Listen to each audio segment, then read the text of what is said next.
need to make a confession at the outset here. A little over 20 years ago, I did something that I regret, something that I'm not particularly proud of, something that in many ways I wish no one would ever know, but that here I feel kind of obliged to reveal. In the late 1980s, in a moment of youthful indiscretion, I went to law school. Now,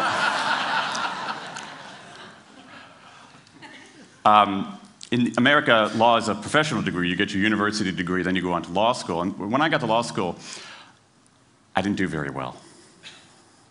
To put it mildly, I didn't do very well. I, in fact, graduated in the part of my law school class that made the top 90% possible. Thank you. I never practiced law a day in my life. I pretty much wasn't allowed to. But today, against my better judgment, against the advice of my own wife, I want to try to dust off some of those legal skills, what's left of those legal skills. I don't want to tell you a story. I want to make a case. I want to make a hard-headed, evidence-based, dare I say lawyerly case for rethinking how we run our businesses. So, ladies and gentlemen of the jury, take a look at this.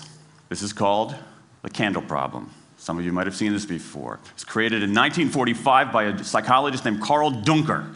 Carl Duncker created this experiment that's used in a whole variety of experiments in behavioral science. And here's how it works. Suppose I'm the experimenter. I bring you into a room. I give you a candle, some thumbtacks, and some matches. And I say to you, your job is to attach the candle to the wall so the wax doesn't drip onto the table.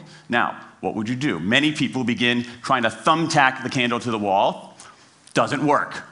Some people, and I saw somebody kind of make the motion over here, some people have a great idea where they light the match, melt the side of the candle, try to adhere it to the wall. It's an awesome idea, doesn't work. And eventually, after 5 or 10 minutes, most people figure out the solution, which you can see here. The key is to overcome what's called functional fixedness. You look at that box and you see it only as a receptacle for the tacks, but it can also have this other function as a platform for the candle. The candle problem. Now, I want to tell you about an experiment using the candle problem done by a scientist named Sam Glucksberg, who's now at Princeton University in the US. This shows the power of incentives. Here's what he did. He gathered his participants and he said, I'm going to time you how quickly you can solve this problem. To one group, he said, I'm going to time you to establish norms, averages, for how long it typically takes someone to solve this sort of problem. To the second group, he offered rewards. He said, if you're in the top 25% of the fastest times, you get $5. If you're the fastest of everyone we're testing here today, you get $20. Okay, now this is several years ago, adjusted for inflation. It's a decent sum of money for a few minutes of work. Okay, it's a nice motivator. Question, how much faster did this group solve the problem? Answer, it took them on average 3.5 minutes longer. 3.5 minutes longer. Now this makes no sense, right? I mean, I'm an American, I believe in free markets, that's not how it's supposed to work, right? If you want people to perform better, you reward them, right? Bonuses, commissions, their own reality show, incentivize them. That's how business works, but that's not happening here. You've got an incentive designed to sharpen thinking and accelerate creativity, and it does just the opposite. It dulls thinking and blocks creativity. And what's interesting about this experiment is that it's not an aberration. This has been replicated over and over and over again for nearly 40 years. These contingent motivators. If you do this, then you get that. Work in some circumstances, but for a lot of tasks, they actually either don't work or often they do harm. This is one of the most robust findings in social science and also one of the most ignored. I spent the last couple of years looking at the science of human motivation, particularly the dynamics of extrinsic motivators and intrinsic motivators. And I'm telling you, it's not even close. If you look at the science, there is a mismatch between what science knows and what business does. And what's alarming here is that our business operating system, think of the set of assumptions and protocols beneath our businesses, how we motivate people, how we apply our human resources. It's built entirely around these extrinsic motivators, around carrots and sticks. That's actually fine for many kinds of 20th century tasks. But for 21st century tasks, that mechanistic reward and punishment approach doesn't work, often doesn't work, and often does harm. Let me show you what I mean. So Glucksberg did another experiment similar to this, where he presented the problem in a slightly different way, like this up here. Okay? Attach the candle to the wall so the wax doesn't drip onto the table. Same deal. You were timing for norms. You were incentivizing. What happened this time? This time, the incentivized group kicked the other group's butt. Why? Because when the tasks are out of the box, it's pretty easy, isn't it?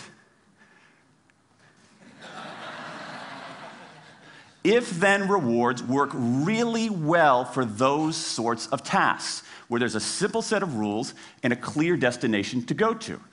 Rewards, by their very nature, narrow our focus, concentrate the mind. That's why they work in so many cases. And so for tasks like this, a narrowed focus where you just see the goal right there, zoom straight ahead to it, they work really well.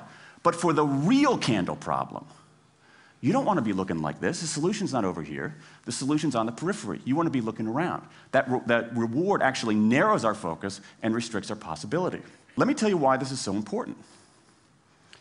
In Western Europe, in many parts of Asia, in North America, in Australia, white-collar workers are doing less of this kind of work and more of this kind of work. That routine, rule-based, left-brain work, certain kinds of accounting, certain kinds of financial analysis, certain kinds of computer programming, has become fairly easy to outsource, fairly easy to automate. Software can do it faster. Low-cost providers around the world can do it cheaper. So what really matters are the more right-brain, creative, conceptual kinds of abilities. Think about your own work. Think about your own work. Are the problems that you face, or even the problems we've been talking about here, are those kinds of problems, do they have a clear set of rules and a single solution? No. The rules are mystifying. The solution, if it exists at all, is surprising and non-obvious. Everybody in this room is dealing with their own version of the candle problem. And for candle problems of any kind, in any field, those if-then rewards, the things around which we've built so many of our businesses, don't work. Now, I mean, it makes me crazy. And this is not, here's the thing, this is not a feeling. Okay, I'm a lawyer, I don't believe in feelings. This is not a philosophy. I'm an American, I don't believe in philosophy. This is a fact, or as we say in my hometown of Washington, D.C., a true fact. Let me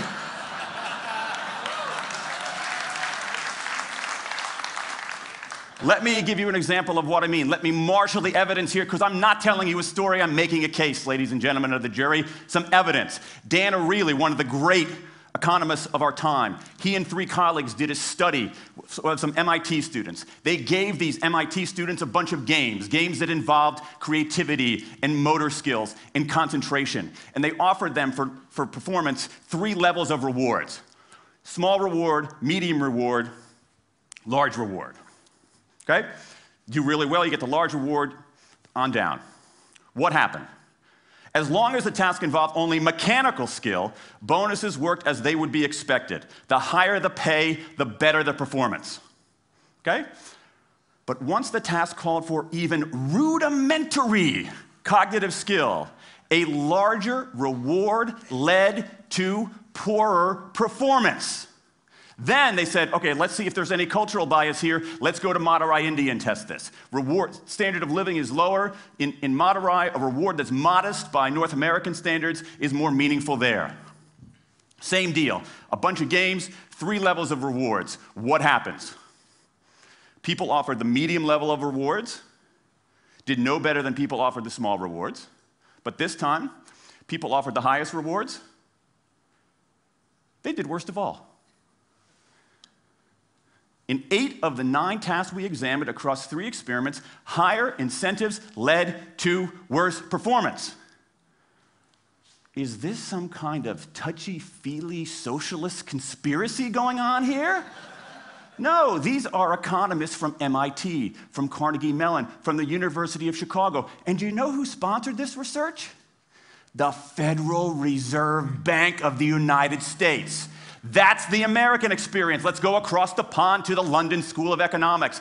LSE, London School of Economics, alma mater of 11 Nobel laureates in economics.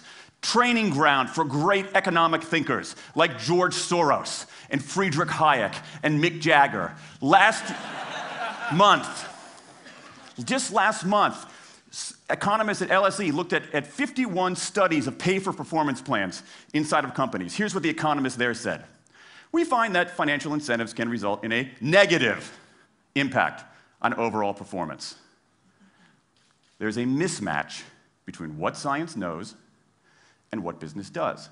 And what worries me as we stand here in the rubble of the economic collapse is that too many organizations are making their decisions, their policies about talent and people, based on assumptions that are outdated, unexamined, and rooted more in folklore than in science.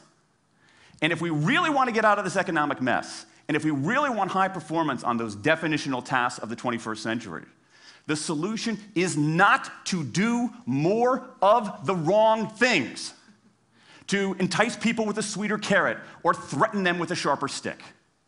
We need a whole new approach.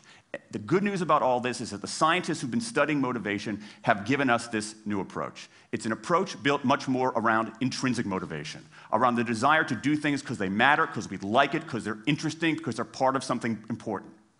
And to my mind, that new operating system for our businesses revolves around 3 elements: autonomy, mastery, and purpose.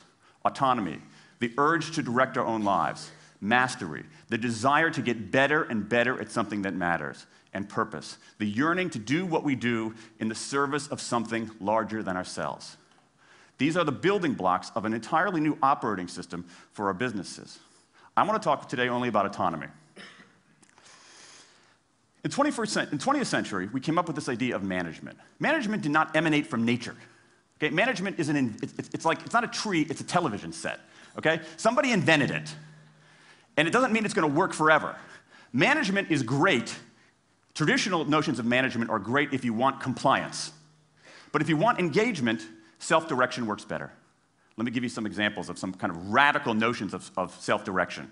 And what this means, you don't see a lot of it, but you see the first stirrings of something really interesting going on. Because what it means is, it means paying people adequately and fairly, absolutely. Getting the issue of money off the table, and then giving people lots of autonomy. Let me give you some examples. How many of you have heard of the company Atlassian? Okay, looks like less than half. Atlassian is an Australian software company, and they do something incredibly cool. A few times a year, they tell their engineers, go for the next 24 hours and work on anything you want. As long as it's not part of your regular job. Work on anything you want. So the engineers use this time to come up with a cool patch of code, to come up with an elegant hack. Then they present all of these stuff that they've developed to their teammates, to the rest of the company, in this wild and woolly all-hands meeting at the end of the day.